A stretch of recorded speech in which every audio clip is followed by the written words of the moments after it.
उन ख़वातीन के लिए कानून जो अपने और अपने ख़ानदान की कफ़ालत के लिए जॉब करती हैं या किसी वर्क प्लेस पे जाके कोई काम करती हैं। बिस्मिल्लाहिर्रहमानिर्रहीम, अस्सलामु अलैकुम। मोहम्मद बिशारत, आप देख रहे हैं मेरा यूट्यूब चैनल लीगल सॉल्यूशन। आज हमने जो बात करनी है वो है कानून protection against harassment of women at the work place act 2010। ये कानून 2010 में पास किया पार्लियामेंट ने और ये इन्फोर्स भी कर दी। इस कानून को आईन पाकिस्तान की बैकिंग भी है इसमें, क्योंकि फंडामेंटल राइट्स में डिग्निटी ऑफ पर्सन के बारे में बात की गई है। अब हम इस कानून के पोर्शन वाइज डिस्कस करेंगे, इस पे बात करेंगे कि कौन किस किस के ऊपर ये लागू होगा एक्ट, किन बंदों के ऊपर कौन अक्यूज पर्सन बन सकता है, कंप्लेनेंट कौन हो सकता है। इन सब को हम ब्रॉडली और बड़े वसी अंदाज से देखेंगे। इसमें हम देखेंगे कि कौन सी खवातीन हैं जो इस कानून के जरिए कार्रवाई करवा सकती हैं। सबसे पहले कंप्लेनेंट की बात करेंगे हम, कौन बन सकता है। कंप्लेनेंट में डेफिनेशन में कंप्लेनेंट जो दी गई है उसमें लिखा गया कि मैन और वुमेन।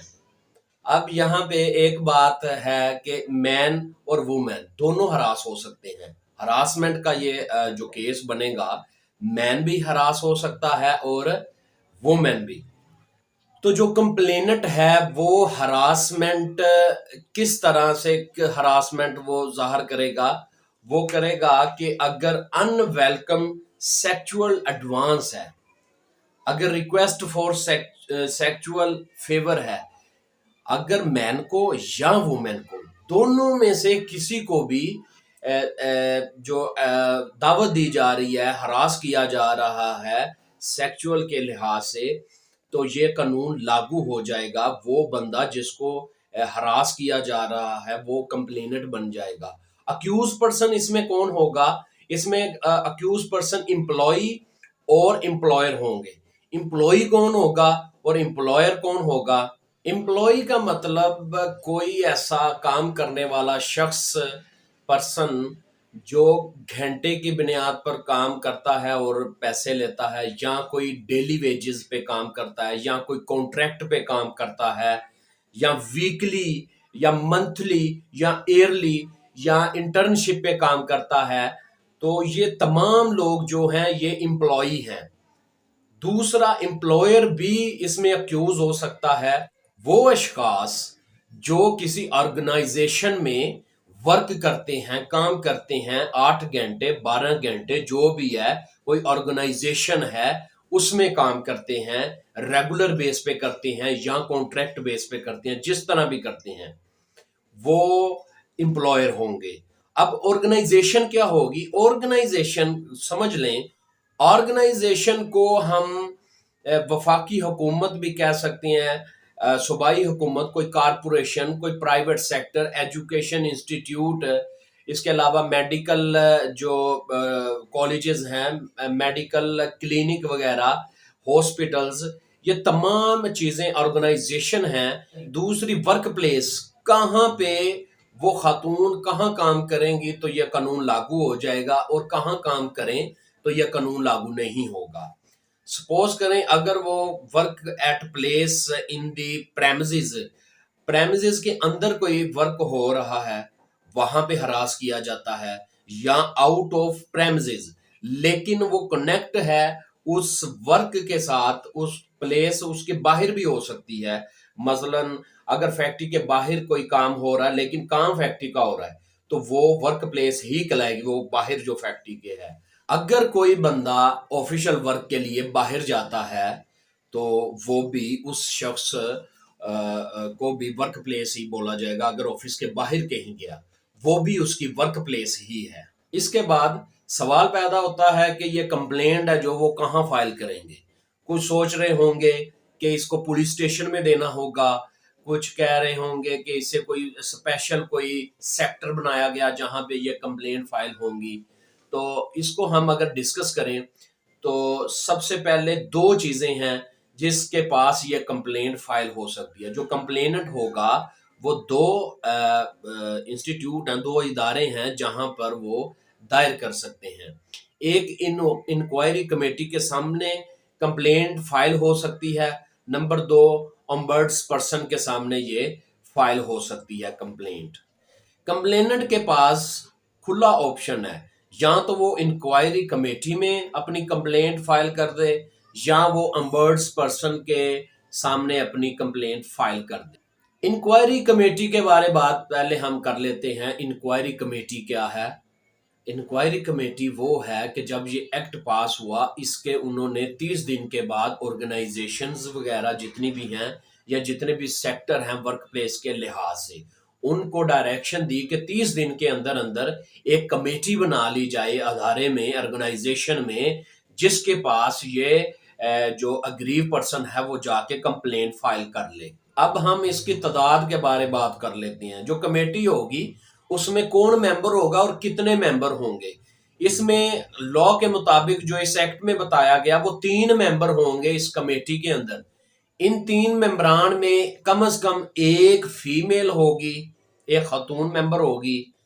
दूसरा, इसमें सीनियर मैनेजमेंट ऑर्गेनाइजेशन का कोई मेंबर होगा। तीसरा, कोई एम्प्लॉय का नुमाइंदा, सीनियर नुमाइंदा कोई होगा।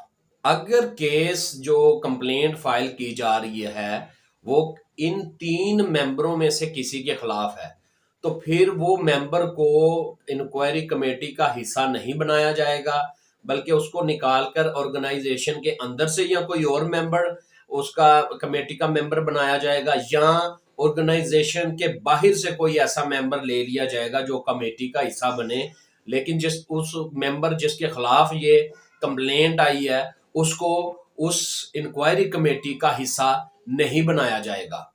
इसके बाद जो प्रोसीजर होगा इंक्वायरी कमेटी का वो क्या होगा? इंक्वायरी कमेटी का प्रोसीजर ये होगा कि विद इन 3 डेज, 3 दिन के अंदर वो जो कंप्लेंट आई है उसको अक्यूज पर्सन की तरफ रसीद के साथ रेफर कर दिया जाएगा, उस तक पहुंचा दी जाएगी, और उसको 7 दिन दिए जाएंगे कि वो अपने दफा के लिए अब जवाब कोई देना चाहता है तो दे सकता है।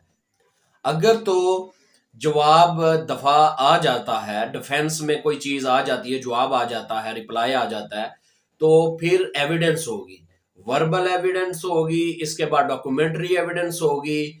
दोनों पार्टीज को राइट होगा कि वो एक दूसरे जो गवाह एक दूसरे के खिलाफ पेश हुए हैं उनके ऊपर क्रॉस एग्जामिन कर सकें।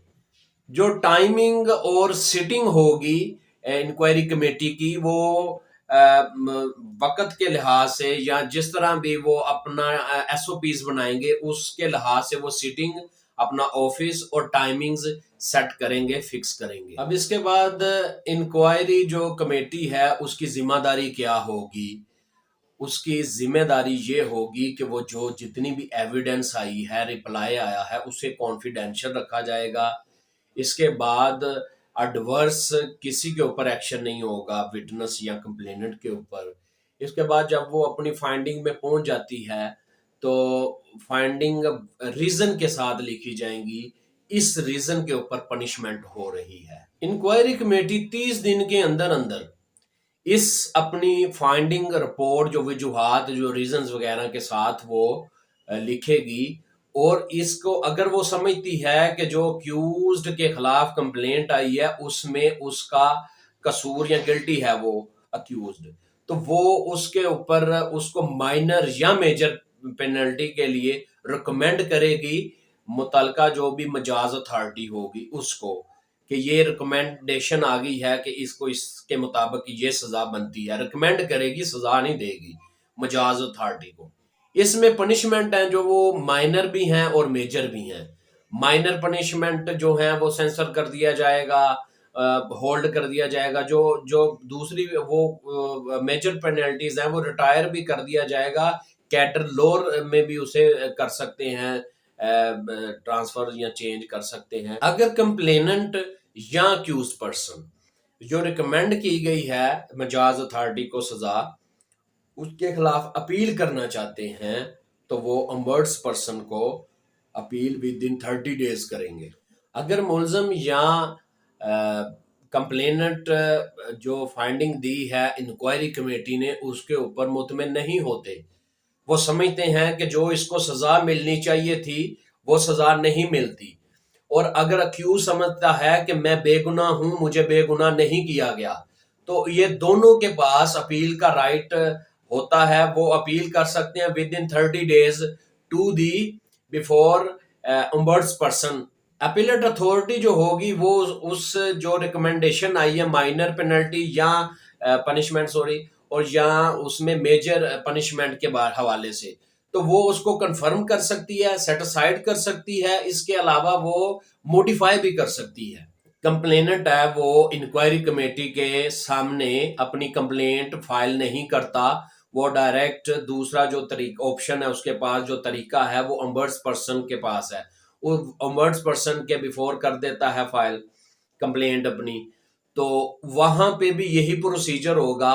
3 दिन के अंदर अंदर ओम्बड्स पर्सन है जो वो कम्युनिकेट करेगा विद द अक्यूज्ड, और उसे 5 दिन दिए जाएंगे कि वो अपना रिटर्न रिप्लाई डिफेंस में दे सकता है। अगर तो वो with in 5 days return reply for defence, तो फिर उसको सुना जाएगा। अगर नहीं दे सकता तो उसके खिलाफ एक्स पार्टी कार्रवाई हो जाएगी। एक तरफा प्रोसीडिंग होने के बाद एविडेंस आएगी, एविडेंस उसी तरह होगी। ओम्बड्स पर्सन को सिविल कोर्ट जो सिविल जज जो है उनको अख्तियार हासिल हैं, इनको भी वही अख्तियार हासिल होंगे। ये किसी भी विटनेस को बुला सकते हैं, किसी भी डॉक्यूमेंट को ये मंगवा सकते हैं, सारे अख्तियारात होंगे इनके पास। अगर यहाँ पर अगर कोई बंदा अक्यूज या कंप्लेनेंट नहीं होता इनकी फाइंड ओम्बड्स पर्सन की फाइंडिंग के ऊपर सेटिस्फाई, तो फिर वो क्या अपील होगी कि क्या होगा? फिर अपील नहीं बनेगी, रिप्रेजेंटेशन टू गवर्नर, गवर्नर के सामने रिप्रेजेंटेशन जाएगी। तो विद इन 30 डे होगी वो। ये तमाम जो तरीका हमने डिस्कस किया है ये बड़ा ही ब्रीफली और बड़ा मैंने मुख्तसर सा करके बयान किया है। इसमें कोई ऐसी एम्बिगुइटी और कोई मुश्किल बात नहीं है। सिंपल एक कंप्लेंट जाएगी जो कि आप दो ऑप्शन वही दो ऑप्शन है, या इंक्वायरी कमेटी के पास या ओम्बड्स पर्सन के पास। बाकी वो सारा तरीक़ेकार मैंने बता दिया है। उम्मीद करता हूं कि ये वीडियो आपको पसंद आई होगी और आपके कई सवालात हैं वो जो आपके जहन में वो हल हो गए होंगे। अगर किसी भी व्यूअर्स को कि इसके मुतल्लक या किसी और चीज़ के मुतल्लक कोई क्वेश्चन हो तो आप कमेंट्स कर सकते हैं, मैं इसका इंशाल्लाह आपको आंसर भी दे दूंगा। तो नेक्स्ट वीडियो के आने तक मुझे इजाज़त दीजिए। अल्लाह हाफिज़।